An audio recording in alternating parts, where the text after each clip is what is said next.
Hi friends, SSVL excel work Telugu సింగార్ mixer grinder working condition అయితే mixie బాగానే ఉంది. మిక్సీకి ఎలాంటి ప్రాబ్లం లేదు. మనం జార్స్ అయితే పీవీసీ బేస్ లేదు, డ్యామేజ్ అయితే వీటిని అయితే మార్చడం జరుగుతుంది. ఇది బీడి బేస్లు. ఈ జార్ కూడా ఈ బేస్ దీన్ని కూడా డ్యామేజ్ కావడం జరిగింది. ఫస్ట్ వచ్చేసి మనం కింద కప్లర్ ఓపెన్ చేసి జార్ యొక్క షాఫ్ట్ బ్లేడ్ అయితే బయట తీసేసుకుందాం. లోపల మనకు నట్ అయితే డ్యామేజ్ అయ్యి పీవీసీ బేస్ అయితే చుట్టూ తిరగడం జరుగుతుంది. సపోర్టింగ్ కరెక్ట్ లేక చూడండి, మనం మిక్సీకి ఈ జార్ లాక్ చేసినప్పుడు లాక్ కాదు, జార్ అయితే రౌండ్గా తిరగడం జరుగుతుంది. ఫస్ట్ అయితే కింద సపోర్ట్ అయితే ఈ విధంగా పెట్టుకొని లోపల నట్ అయితే మనం కట్ చేసుకోవాలి.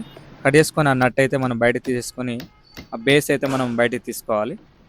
చూడండి, ఈ విధంగా కట్ చేయడం వల్ల బేస్ అయితే బయటికి రావడం జరిగింది. నట్లు కట్ చేయడం వల్ల ఈ విధంగా కొడితే ఆ బేస్ అయితే కంప్లీట్గా ఈ విధంగా మనకు బయటకు వచ్చేసింది. ఈ పీవీసీ బేసు, రబ్బరు, ఈ బుష్ ప్లేటు, ఈ బుష్ ప్లేట్ కూడా పీవీసీ బేసు. మనం ఏంటంటే నెక్స్ట్ టైం మనం బుషులు మార్చినప్పుడు ఆ బేస్ పగిలిపోయే అవకాశం ఉంటుంది. నెక్స్ట్ ఇంకో గిన్నెకు కూడా సేమ్ అదే బేసు ఆల్రెడీ డ్యామేజ్ అయి ఉంది. నాకు లోపల షాఫ్ట్ అయితే బాగా టైట్ అయిపోయింది వాటర్ తోటి. అటు నుంచి కొట్టినప్పుడు మనకు రావట్లేదు కాబట్టి బ్లేడ్ యొక్క నట్ ఓపెన్ చేసి మనమైతే షాఫ్ట్ లోపల నుంచి కొట్టాలి. కింద సపోర్ట్ పెట్టుకొని పైనుంచి ఒక షాఫ్ట్ పెట్టుకొని షాఫ్ట్ మీద పైన సుత్తోడు పెడితే కొట్టడం వల్ల కిందికి షాఫ్ట్ అయితే పోవడం జరుగుతుంది. దానిపైనుంచి కొంచెం లెవెల్ కరెక్ట్ పోయినాక స్కూల్ డ్రైవర్తో కొడితే కంప్లీట్గా షాఫ్ట్ అయితే మనకు బయటికి రావడం జరిగింది.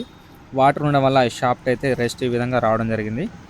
వాటర్ అయితే మనం ఎప్పటికప్పుడు మంచిగా నీట్గా కడిగి పెట్టుకుంటే లోపల షాఫ్ట్ అయితే వాటర్ అయితే ఆ విధంగా ఉండదు, లేకపోతే మనకు స్టక్ అయిపోతూ ఉంటాయి గిన్నెలు. మనకు ఇంకో జార్ కూడా నట్ అయితే కట్ చేసుకోవడం, ఈ విధంగా కట్ చేసుకొని సేమ్ దానికి ఏ విధంగా బేస్ తీసామో దీనికి కూడా అదే విధంగా బేస్ అయితే తీసుకోవాలి. 2 పాత బేసులు తీసేసుకొని మనం కొత్త బేస్లు అయితే మనం ఫిట్ చేసుకోవాలి. చూడండి, దీనికి కూడా పీవీసీ బేసు రావడం జరిగింది. నెక్స్ట్ వచ్చేసి ఈ 2 బేస్లు మనం అయితే మార్చుకోవాలి.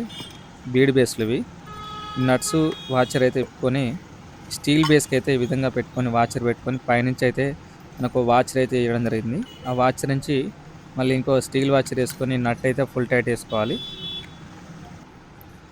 ఈ నట్టు వీలంత వరకు ఫుల్ టైట్ వేసుకోవాలి, లేకపోతే ఏంటంటే మనకు ఇందాక దానికి లాక్ తిరగదు కదా పీవీసీ బేసు, జారుగు మిక్సీకి పెట్టినప్పుడు జారుగు కూడా తిరగడం జరుగుతుంది, లాక్ అయితే కాదు. వీలైనంత వరకు ఫుల్ టైట్ వేసుకోవాలి. చూడండి, మనం ఇట్లా చేతితోటి బేస్ తిప్పినా కానీ మనకు లూజ్ అయితే కావద్దు. నెక్స్ట్ వచ్చేసి ఈ షాఫ్ట్ మనకు ఆల్రెడీ పోయింది కాబట్టి కొత్త షాఫ్ట్ అయితే పెట్టుకోవాలి. షాఫ్ట్ పైన ఒక చిన్న వాచర్ వేసుకొని బ్లేడ్కు షాఫ్ట్కు మధ్యలో వాచర్ వేసుకొని బ్లేడ్కు ఫిట్ చేసుకోవాలి వీళ్ళంత వరకు టైటు. లేదా కరెక్ట్ టైట్ లేకపోతే షాఫ్ట్ పోయే అవకాశం ఉంటుంది.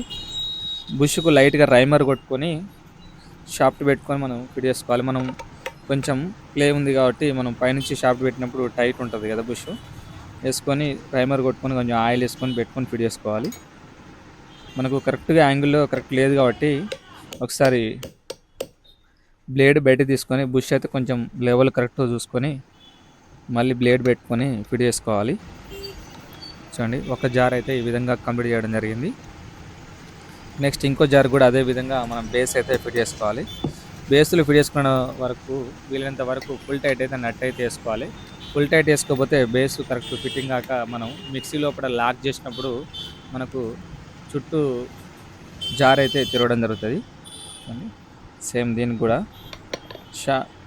బుష్ అయితే కొంచెం కింది దింపేసుకొని షాఫ్ట్ విత్ బ్లేడ్ అయితే పెట్టుకొని ఫుల్ టైట్ అయితే చేసుకోవాలి.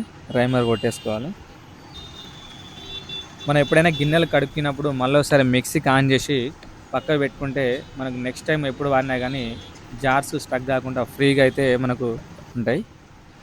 ఒకసారి మిక్సీ కూడా ఆన్ చేసి చూసుకోవాలి. చూడండి, పర్ఫెక్ట్గా మనం బేస్లు మార్చాం కాబట్టి కరెక్ట్గా సెట్ అయిపోయినాయి. మిక్సీకి కూడా 2 గిన్నెలు కూడా పెట్టి చూసుకోవాలి. చూడండి, ఈ గిన్నె కూడా కరెక్ట్గా లాక్ అయిపోయింది, పర్ఫెక్ట్గా సెట్ అయిపోయింది. 2 జార్లు అయితే బేస్లు అయితే కంప్లీట్గా అయితే మార్చడం జరిగింది. మనం మెయిన్గా వచ్చేసి జార్స్ బుష్లు పోవడం జరుగుతుంది. బుష్లు పోయి మనకు మిక్సీ లోపలికి ఈ విధంగా వాటర్ అయితే లీక్ అవ్వడం జరుగుతుంది. ఈ విధంగా లీక్ అయినప్పుడు మిక్సీ మోటార్ కూడా తొందరగా కాలిపోయే అవకాశం ఉంటుంది. మిక్సీ బుష్లు కూడా పోయే అవకాశం ఉంటుంది. మనకి ఎప్పటికప్పుడు బుష్లు జార్స్ మార్చుకుంటా అంటే మిక్సీ యొక్క జార్స్ అయితే లైఫ్ ఉండడం జరుగుతుంది. లైక్ చేయండి, షేర్ చేయండి, సబ్స్క్రైబ్ చేసుకోండి.